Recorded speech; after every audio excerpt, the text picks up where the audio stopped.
When we are in chapters of change, how do we ensure that we are in heroine status while everything is changing? So welcome back to the Be Her podcast with me, Deb D. And today we're going to go into a story that feels like it came out of nowhere, but I know exactly why it turned up. Today, I want to talk about change, chapters of change. Because if you're living a full life, you're going to be changing. Not always, but if you were to track back in your life, you can see big chapters of change. Maybe it was when you began or ended a relationship, when you began a new job or ended a job, when you moved or bought a house, when your kids left school and maybe went off to college or university. There's these clear chapters of change, and some of them we choose and some of them just happen because life happens. And for me, this is happening for me right now. I am in a chapter of change. I am being asked almost daily by my intuition and also by my sense of self, my identity that's evolving, to change some things in my life, in my business. And some of those I'm like, yeah, I want to change that.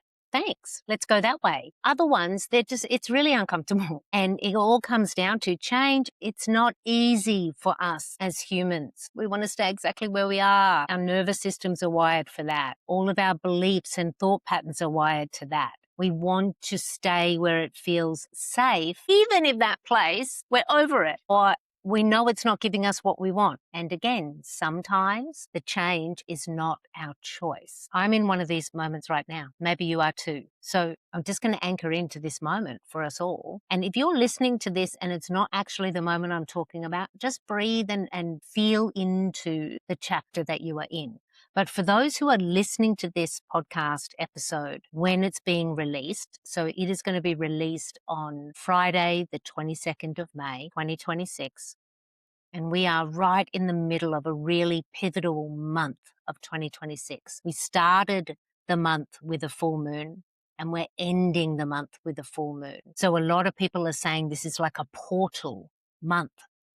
And a portal being like, once you go through the portal, you're not the same on the other side. That's like big transformation, timeline shifting, entity shifting, things are changing. For all of us here in 2026, it started really in April when we had so much fire energy come into the sky and we got this initiation. But things around us in the world are changing at a really fast pace. And for a lot of us, in an edge of change now. And again, if you're listening to this episode and it's like not even 2026 maybe, or later in the year, just tune into what chapter are you in. Now, I am going to take us to the story in a minute, but I just want to kind of give it a bit of a setup. When we are on the edge of change or in the movement of the change where things are actually changing, what's going to happen on our insides is there's going to be a little freak out. Some of it may be excitement, but there's also going to be a lot of like, what's going on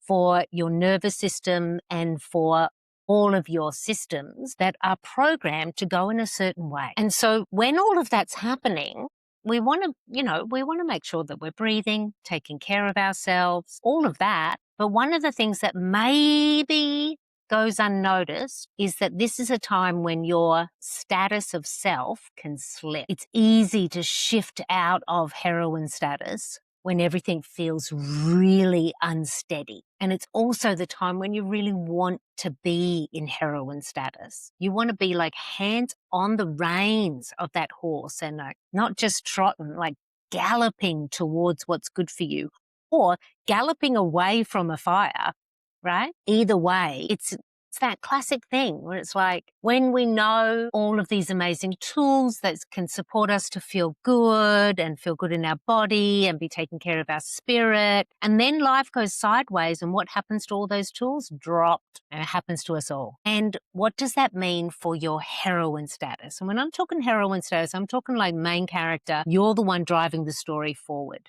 This story is not being told by anyone other than you and what you are choosing to do. So let's go into the story of when I chose heroine status in a huge chapter of change and what that meant for me. So it's 2014. It's 2013. And I am now months into my journey as a grieving mother. Sage has left months ago. And I am moving through those early stages of grief, but I'm making some decisions that other people around me don't really understand. Because one of those decisions I made was to sell my house. Years before, I had bought this really cute little cottage with amazing trees at the front. It like had a natural fence at the front. You couldn't see the house from the road because of all of these beautiful trees. Had the most big, beautiful, amazing back garden, which is where my soul was saved in the suburbs. I am sure of it. It had beautiful stained glass throughout it. And it became this sanctuary for Sage and I for the last years of his life. But after Sage was gone, it was really clear to me this is not where I stay. And one of the really clear signals was literally a bell that would ring at 3 o'clock every afternoon. It was the school bell from Sage's school, which was up the pathway, turn left down the street, cross the road, you're at the school. We were so close to Sage's school, which was amazing when Sage was in his living years and I could walk him to school and then at 3 o'clock leave my desk and go to the school gate and pick him up. But after Sage is gone and that school bell goes off at 3 o'clock, it's like an alarm going off with he's gone, he's gone, he's gone. And it was intensely painful. Some days it would drive me to rage, other days just like sobbing, other days like wanting to scratch my skin to get out of myself. But it was more than a school bell. It was like I knew that I needed to leave this patch of earth and not be anchored to real estate or the suburbs or the old way of life. I needed to set myself free because partly that's like who I am. Freedom is so important to me. So even though people say you shouldn't make big decisions in the first year of a grief journey, well, I made some pretty big decisions. And the first one was to sell my house. And so in order to sell my house, I needed to get it ready for sale. And I don't know if anyone's done this before, but I found it to be a really weird process. And I'm so thankful to my sister Sandra, who said, this is a project for me. Please let me help you. And I said, yes, please, can you do this? And what I'm talking about is where they dress up a house for sale, which means you take away everything that is personal. You make a lot of clean, open space. You make it almost as neutral as possible so the people coming in to look at the house to buy could see themselves in there. It's almost like a blank template. And so that's what happened. I boxed up my stuff, Sage's stuff that I was keeping. It was put into storage.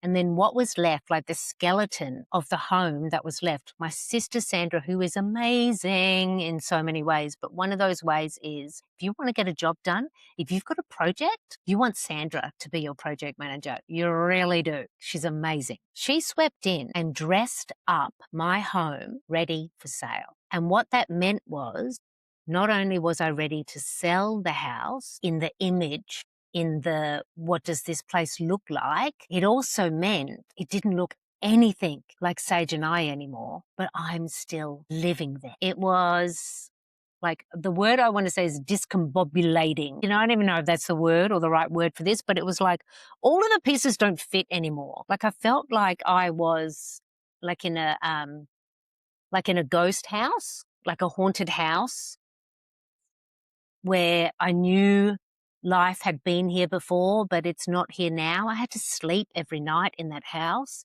And Sage was so obviously gone from Earth, but now all of Deb and Sage was gone from the house. And the house felt really weird to live in. So I'm in a major chapter of change, right? When I sell my house, that means I don't live here anymore. I will be propelled into the new chapter, but I'm not there yet. And so this is the point of the story where I want to talk about how I chose heroine status and what it meant. So the month that this is happening is August 2013. And every August, whether you know this or not, every August we have the Lions Gate portal. If you haven't heard of the Lionsgate portal, let me just give you a little snapshot of what it is. Lionsgate portal is essentially in Leo season, the astrological season Leo, which is all about sun, getting out there in the world. And it's when the sun lines up with Sirius, which is our soul. And it creates this gateway of energy for like exponential change. It's like a portal, a threshold, a transformation. Happens every August. Some people get really excited about it. Anyway, in August 2023, it's the first time I ever knew anything about the Lionsgate portal. And so I transformed my home into the Lionsgate Hotel, and I became the resident of the Lionsgate Hotel, the place where you come for transformation. It is the portal that will take you to a new adventure, the Lionsgate Hotel. So by framing the story in a way that felt magical and fun, I became the heroine who had booked herself in for a stay at the Lionsgate Hotel. And it was suddenly engaging and fun and full of possibility because I wasn't stuck in this story of this is where Sage and I lived. This is where my son was growing up. This is where we were building our life together. Like, even as I'm saying it, my belly is dropping. Like, I can feel the emotion of that. Even now, 13 years later, our stories, they live in our blood and our bone and every cell. And so when we can work with our stories, and I'm not saying make up a pretend world, I was still really, really anchored in the real world I was living in, but I chose which story am I telling. I'm not going to live in the dressed up for sale house, which feels like I'm in a haunted house in a ghost town, waiting for the ghost to come say boo. I chose the Lions Gate Hotel. And then super fun, my sister Heather, who lived in Melbourne at the time, she flew up. And I remember when she got out of the car from the airport, she announced herself as the new guest at the Lions Gate Hotel because I told other people, this is what I'm doing here. I'm at the Lionsgate Hotel. I am currently booked in as a guest. And when I'm ready to, I will exit stage left. I will leave the hotel, which is exactly what I did. But my sister Heather turned up as a guest also. And so we got to, by the fire pit outside in my amazing garden, every night we sat as residents and guests at the Lionsgate Hotel, and we spoke about our transformation as heroines, as main characters who are choosing to say yes to, my life is changing right now. So for me, I didn't have a choice around this change. This was a change that came upon me. And these are often the changes that can really feel like your heroine status crumbles from the inside out. Easy to go into victim or like to lose yourself in status completely when you lose that much ground underneath your feet. So now ask yourself, what chapter of change am I in? And if I am the heroine, which you are, if I'm the heroine of this story, of this chapter, how do I want to write this chapter? Because you're the author of your life. And again, I'm not talking about let's do make-believe things. You ground it into where am I now? What is this chapter about? So for me, it was about setting myself free so that I could shift into what is this transformation for me? What portal am I inviting in for myself as the mother, as the woman who is still here earthbound? What change and transformation was I saying yes to? Not the one forced upon me, because life is going to do that. Life is going to do that. And how can you pick up the pen of your life and write the story that feels good? Sometimes you're wanting to choose empowerment. Sometimes you're wanting to just choose some fun or some magical elements. What's possible for you if you do that? Because let me tell you, this expanded beyond the Lionsgate Hotel.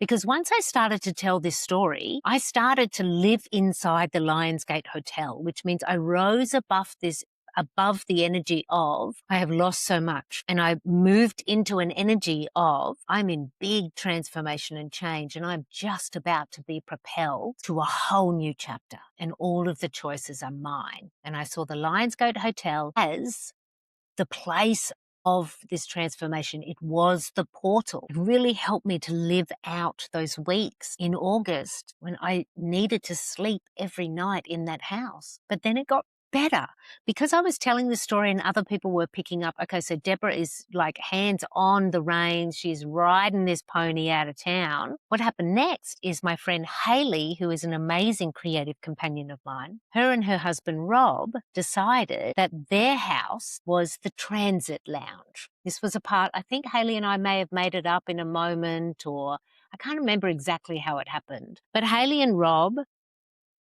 are amazing hosts, very generous people. And in the year 2020 and 2013, Sage's death, I was on and off planes a lot. I went to Indonesia, I went up to Darwin, I went to Sri Lanka more than once. I was really like on the move, finding myself. And part of being on the move was also like figuring out some stuff in flight, literally. That's a Deb D move. And every time I would need to get on an aeroplane to leave the country or the city or return from one of these trips, Haley and Rob opened up their home and we all called it the transit lounge. So I had these moments of like pause before and after these trips to take a moment with my friends, Haley and Rob.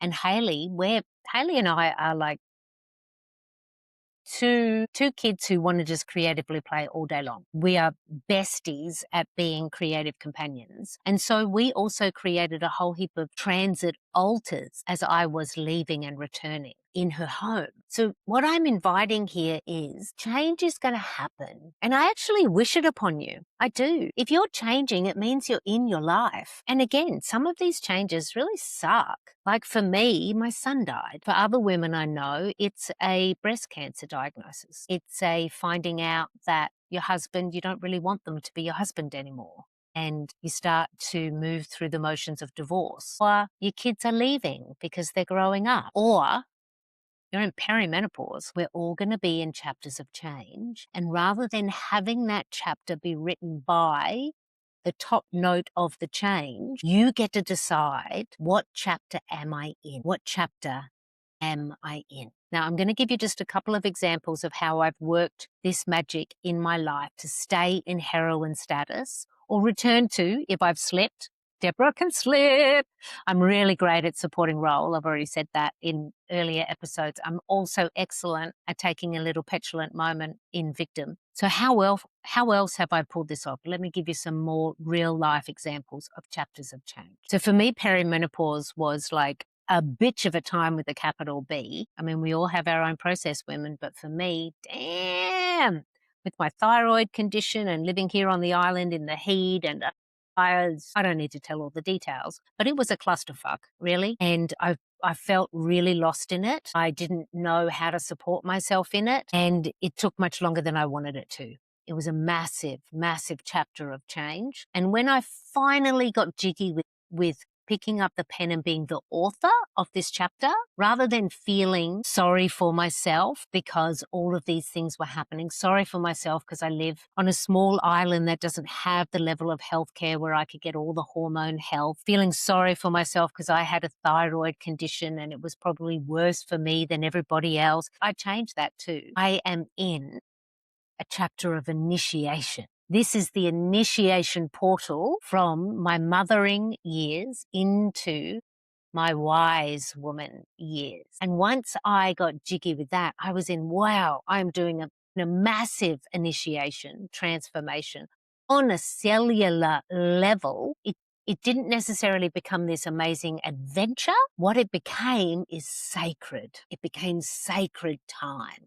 Of course I'm tired. I am changing into the woman who bleeds and creates from womb into the woman who is wise and is creating with words out in the world. Of course I'm tired. Of course I am feeling lots of feelings. Naturally, I need more naps. Let me nap right now as I welcome in my wise woman years. So that's one way. That's one way. Another way, let me think of another chapter that I have repurposed, took up the pen for myself.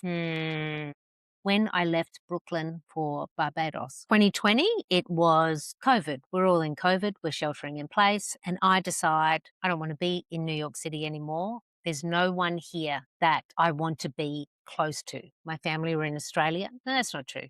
There were a lot of people in the city I wanted to be close to.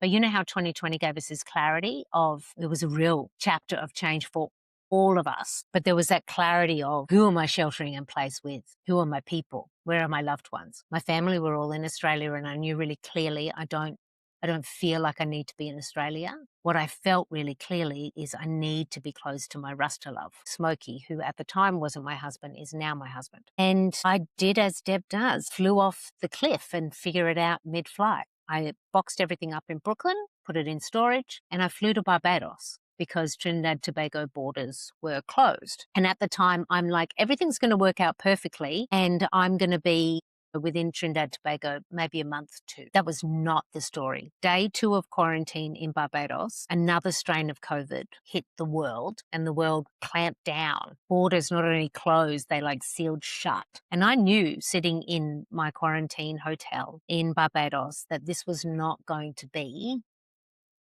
a month or two. I didn't know how long it was going to be. And so at first, I was really upset, really sad. I was really mad because I was alone in Barbados and I was trying to get to my Rasta love. I was one island away and I couldn't get there. And I spent a few days feeling really sorry for myself and really mad at the world and COVID and all the things. And then I shifted it to I am in the in-between world where everything is up for grabs. Anything is possible when you are in the in-between world. Because I have left Brooklyn. I have not yet arrived to Tobago with my Rasta love. And so Barbados became time for me to figure out who I was in the in-between world before I reunited with Smokey and we set task, project, and trajectory forward to our lived lives together. So if you're picking up what I'm putting down, sometimes you're going to be in the chapter of change for quite a few beats before you realize, hold on a minute, this chapter is being written, not I'm writing this chapter. So as we are in a portal of change right now, if you are listening to this in real time as released, I really do invite you to pick up your pen and become the author of the chapter that you are in.